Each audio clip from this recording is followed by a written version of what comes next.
Welcome back, ladies and gentlemen. Welcome back, ladies and gentlemen. You're still watching Cairo Local Time. Ladies and gentlemen, today we have a very controversial issue. We have a very important issue that, unfortunately, we have many parents that are not aware of problems and disabilities taking place with their children. Of course, a very big percentage is very aware of problems with children, but unfortunately we do have parents that are not aware of problems. Ladies and gentlemen, we will talk about students with disabilities and the challenges that face them. As a special unit for student counseling and mentorship was established to help and guide them at the Cairo University. And to shed more light on this issue, we are joined by Dr. Samaa Hosny, Assistant Professor at the Faculty of Economics and Political Science, Cairo University. Very good afternoon, Dr. Samaa, and it's a pleasure to have you with us.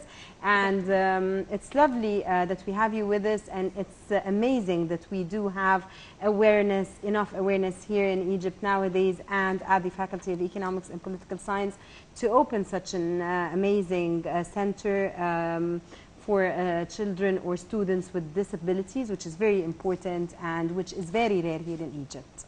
Thank you very much, and I'm glad to have you to have me here. Dr. Samaa, first, when was the unit established, and what inspired you to find the student counseling and mentorship unit for students with disabilities? So the unit was established at the Cairo University, the Faculty of Economics and Political Science, at almost 2 years ago, in January 2015. And the most inspirational story that I have met and encountered in my real life that inspired me and other faculty members to establish this unit is when I was studying abroad. I was studying at Harvard, and I had a blind student, a classmate of mine, and she was brilliant. She was excellent, actually. She was Palestinian, and she had all the services that she needed. She used to live alone. She cooked by herself. She had a lot of services that was given to her specifically because she was blind. And I thought about this. Why don't we have something like this in my school back home? And I felt this responsibility to do this. And the dean, actually, she's very enlightened in these issues. And she said, okay, I will support you, and let's have this unit. And we had the unit. So we are serving students with different disabilities. We have visual impairment, we have dyslexia, and we have other disabilities. So it's very important to give students equal opportunity to their classmates. They just do things differently. So we have just to accommodate for their needs. That's all that they need. Dr. Samaa, you said many things that I need to comment on. Mm-hmm. First of all, you said you graduated from the University of Harvard? Yes. Okay. What did you graduate from at the University of Harvard? It was a midterm master's in public administration, and this is different from my master's in statistics, which I got from Cairo University. Okay. So this was my How did you get to the University of Harvard as an incentive to students that are dreaming of being there one day? Because, of course, Harvard is a university that is a dream for any student that wants to be there. Yes, absolutely. So it's a long story, but it can be cut short in a few sentences. Was it a scholarship? It was a scholarship. It was a scholarship by the Ministry of Finance of Egypt. Wow. I'm very proud that I have got this. You have to be proud. Yes, I'm proud of you. Thank you. And I'm proud that Egypt has this this scholarship, because otherwise I wouldn't be sitting with you with all these achievements in leadership. The most important thing to get to Harvard is that you have to be a person of a lot of potential and trying a lot to reach this potential, and then they will help you achieve more and more. So, for example, I was volunteering in NGOs. I was doing some a lot of work in volunteering in different issues, in cultural issues, even with disabilities, with students with disabilities. When I was very, very young, when I just graduated, I was teaching students with disabilities in schools how to read French and so on. And so I was doing a lot of work. I worked in different places. I did part-time jobs. I taught, of course, at university. So I did a lot of things. So that um, they need to touch that this person has a potential in leadership. This is the main key word that they're looking for. And of course, you have to potential in leadership. in leadership. Are you going to be a leader in your community in 10 years, in 20 years, or not? And this is basically the... And they basically work on you to be a leader one day. Yes, and they have to have evidence that I walked several steps on my own. So it's not just that I'm saying that I want to be a leader, but You're capable of being a leader. And I'm trying to do it as much as possible. Dr. Samaa, you said your roommate, the blind roommate that you used to be with her, was the reason behind your inspiration to come back here in Egypt and decide to have a center for disabilities. Yes. Okay, tell us more about it, please. Yes, she wasn't my roommate, she was a classmate, but I visited her in her apartment several times. She was a very dear friend of mine. And actually, she was a psychotherapist as well for traumatized Palestinians in war zones and other war zones other than Palestine. So I was really blown away by her inspiration, by her humor, by everything that she did. So I said, okay, if we have blind students in my school, I will help them. And I want to see them as successful as she is. And actually, we had 7 students when I came back. We had 7 students with the visual impairments. Here in Egypt? Blind, yes, in my school only. What was your school? Faculty of Economics and Political Science. So we don't call them schools. We in don't Egypt. call them schools. That's why I got in my faculty. In my faculty here. So we decided to help them. The administration, the dean and the vice deans were very, very helpful to give them all the support that they need. We changed the materials from printed paper to soft files so that they can transfer them to Braille. We help them do their exams, audio exams on talking computers. We have a great facility in Cairo University that helps this, but we just needed some administrative facilitation to make this possible. And the story of my friend at Harvard was not only because she was blind that I felt that we need to help the blind only, and not only students with disabilities, but there is something called psychosocial disability, which are people who are suffering from. So, for example, I had homesickness. I had counseling sessions there, and there they care a lot at Harvard for mental health and for psychological well-being for students to excel. Because they know that they have excellent students, but sometimes somebody has homesickness, somebody has lost a parent or a close friend, so they help a lot, not just students with disabilities. So I was being helped. I suffered several months from homesickness. I always have this problem when I travel abroad, but without this support, I wouldn't have excelled. And I got 2 awards, by the way, there. So I'm very, very grateful to all these services. So I said, okay, we will start this unit. We will help students with disabilities. When were you back, Dr. Samaa? 2012. 2012, and yes. When did you start achieving your this idea and making it into action and a reality? As soon as I got my PhD, 2014, we started preparing for it, and we started it 1st of January 2015. So it's been 2 years yes. now. The student counseling and the mentorship unit, it's been for 2 years now. How long have you gone? How far have you gone? We have counseled at least 1,000 students with different problems, family problems, educational problems. Some people have problems in their education just because they don't know how to communicate with their classmates, or they don't know how to communicate with their professors and ask for help. So we help them do this. Some people have, as I told you, homesickness, because we have a lot of students coming from abroad or coming from different Who are parts those of that benefit from the unit? Only those at the Faculty of Economics and Political Science, or is anyone able to join and benefit from this unit, Doctor? Anyone is able to come. Anyone in Egypt welcome. is welcome to be handled at the unit.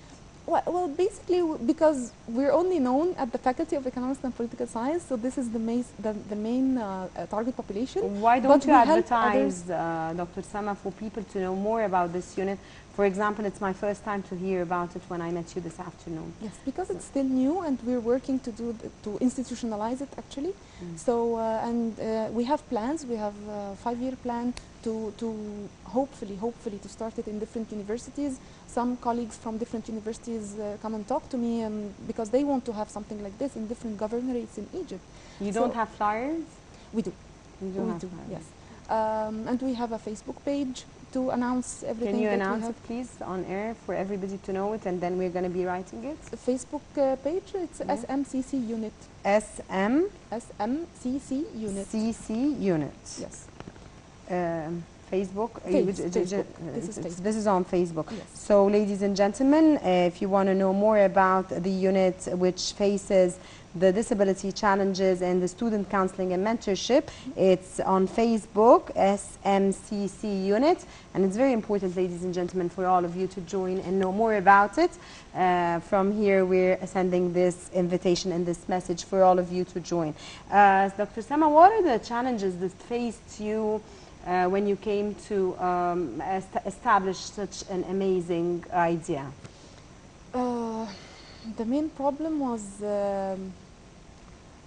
negotiating with a lot of levels. So, for example, I negotiated first with the dean was very helpful, so I didn't have to negotiate with her. But the dean is of Faculty of Economics. Yes, of the Faculty of Economics and Political Science. She's a lovely one. She's amazing.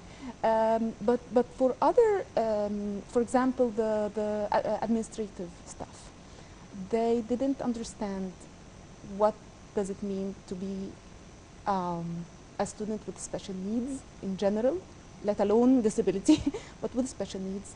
So, for example, people with physical problems, they have to sit or they have to have their classes in certain places that are accessible to them. What does it mean to have an exam somewhere else other than the faculty? This is not acceptable because they were not used to it. But then we had to lobby a lot, we had to negotiate a lot, because we're not the only faculty that's doing this exam in the Samaa Hosny library, in the central library of Cairo University. We have precedents, we have other schools that have started this earlier. So they got convinced, okay, we will give you the permission to get the exam out. Okay, and what else? Professors. I talk to each and every professor. I tell them more about their student that needs help, what kind of disability do they have, what kind of special need if they're not with disability but they have other special needs, if they need extra office hours to meet with them, how do we get the exam in soft copies, not hard copies. So this was the soft copy. This is not easy. We never gave exams in soft copies. And so we had to explain step by step why do we need soft copies, because the student listens to the exam rather than reads it with their eyes, because they use their ears, and so on and so forth. And then now after 2 years, I'm very, very grateful to, let me grab the opportunity to thank each and every person who helped make this unit a success, every professor who was understanding, every student who was willing to take the burden of being patient with us until the establishment worked. Every person in the whole faculty, administration, vice deans, every person. It's a teamwork. It's a teamwork. Okay, Dr. Samaa, there's a very important question I want to ask you. Some parents do have children with disabilities, different kinds of disabilities. I'm not discussing being blind, or not the visual disabilities I'm discussing. The disabilities that the parents cannot recognize and cannot figure out. How can we, and sometimes the parents live denial. They deny that their children have problems. how could it be easily facilitated to make these parents understand that his child or his daughter has a problem? This is an excellent question. Thank you so much for bringing it up, because this is all about the awareness that we're doing. Usually psychological disabilities or mental disabilities, or for example things like ADHD, Exactly. which is hyperactivity in a child or a student, they're not easily recognized.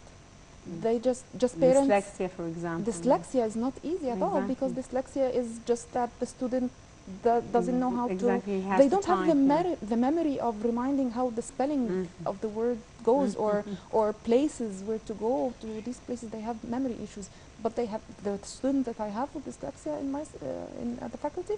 He's amazing. He's amazing. He's a genius, but he has dyslexia. So we have to understand that having something different doesn't mean having something less. Sometimes we have excellent features, excellent capabilities, excellent skills, excellent passion, but they just need adjustment. So parents have to go to psychologists. How could you convince those parents that their child has a problem? There are. It's just if they just understand that intelligence is not only the IQ, or intelligence is not only something that we see, or we have 8 types of intelligence, and sometimes the child has to just get diagnosed, and we have to analyze their personality and their skills. What kind of intelligence do they have? What kind of capabilities do they have? These are all psychometric tests that are done in different NGOs that work with children with disabilities. There are very good NGOs. I just don't want to mention their names on air, but there are so many that help early diagnosis of children like this. For example, things like autism. If this is discovered in the first 3 years of a child's life, it can be improved dramatically. And there are so many NGOs that work with this. So if someone has a child or knows of a child that has different features than the rest of children, please go and diagnose them. See how brilliant they are in certain things, and what help do they need in other things, and please offer them this help, because we need to have more Dr. Some parents do not admit to the fact that their children have problems, to the extent that you cannot even face them and tell them that they have problems. How could we do this? How could this be easier? For you as a professor, you as one that helps, it's okay, I know you can handle it, but for example, if it's me and I'm sitting down socializing, and then I figure out that there's a problem with my daughters, or with my friend's daughter or son, and you're shy to say, or if you say, it won't bring you anywhere because she will not accept this. How can you do this? Again, you have to negotiate. You have to just something about the child, and you have this awareness. You could say, wow, your child is brilliant at doing so and so and so. However, but did you check if he or she has so and so? Have you tried this test? And without mentioning the name of the test, but I mean, there are some tests, psychometric tests, or some symptoms that are.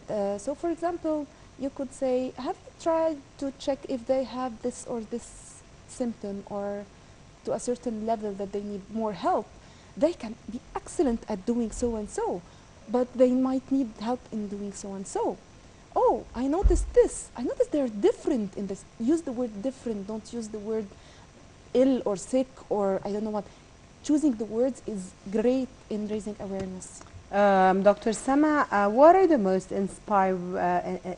inspiring stories you have encountered during your work for 2 years with students benefiting from your units? Believe it or from not, the unit? each and every student that comes to my office What are is the inspirational. cases that cling as soon as I ask you this question? There are mainly 2 or 3. One of them Can you tell us was, about them? yes, with disabilities or students that I serve in general. Oh, you serve in general. Okay. We want a Variety. story, yeah, a variety Yes. of stories, Okay. exactly. I had a graduate student. I used to teach him as an undergraduate student who suffered major losses. He lost his mother, and then 1 year later he lost his father. He was very, very young, early 20s, and he was the eldest he had 2 younger, a brother and a sister, and he all of a sudden discovered, he was surprised that he is the head of the household. He's responsible for each and everything. He doesn't have any income other than his work as a very, very junior student, and all of a sudden he came to me devastated. He didn't know what to do, especially that his parents were very controlling. Actually, his father was very, very controlling, and when he passed away, this young guy didn't know. Yeah, exactly. He didn't know what to do in life, and he's responsible for his younger siblings. What was your advice, Dr. Samaa? I worked with him for several months. First, again, I tried to discover all his skills and capabilities. And I worked with him. Because I knew him as an undergrad, I told him, but you're excellent at doing so and so. You were excellent. You were doing much better than your classmates in this subject when I taught him. You are very outspoken, you are good, you are this and that. So I raised his self-esteem. And he kept telling me for several months, I'm useless, I'm good for nothing, I should just better die. And he looked terrible, he didn't cut his hair for several months and so on. And all of a sudden, he decided that, I told him, okay, what would you like to do next? Forget about the past. What's your next plan? He said, I want to finish my master's. I told him, okay, what's the plan? Next month, what are you going to do? And so on. So I gave him this motivation. I showed him a lot of motivational speakers on TEDx. Speeches of people who almost lost their lives or for any reason, and they got up. They carried themselves up again. And he used to come to me after work and sit for like an hour or two and talk to me about what he wants to do. And believe it or not, he became a mentor.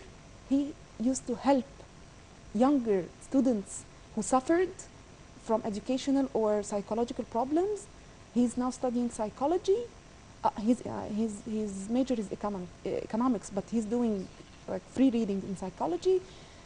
He was amazing. I saw him helping his younger Dr. Samaa, because we are running out of time, and I have to ask you one more question before we wrap up today's episode. What are your future plans, and do you think this unit can be developed in future to offer more services to students with disabilities? The future plan is simply that hopefully the hope, the dream, that there will be a unit like this in every university at least.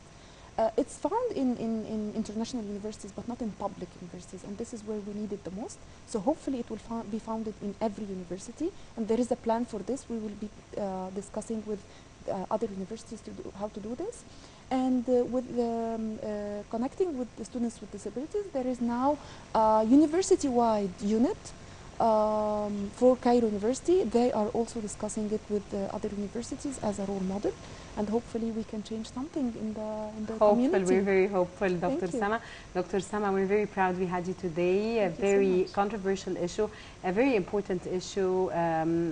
It's really amazing that we have such people that think like this in our country, and your pride to us, your pride to all Egyptians. Thank you so much for having you in our program today.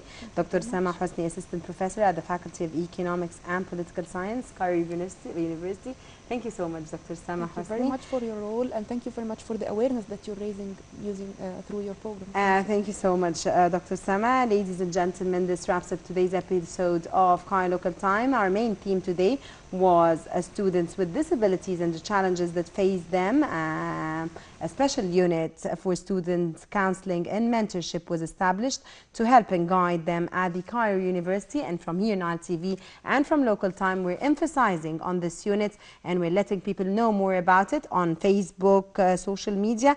Join them on SMCC Unit. Ladies and gentlemen, thank you very much for joining us in today's episode of Cairo Local Time. I was your host today, Rana Al-Khassas, and remember, Cairo Local Time is a daily program at 4 p.m. Cairo Local Time. Stay tuned, for we'll always be bringing you the most controversial issues on the scene. Until we meet again, it's goodbye.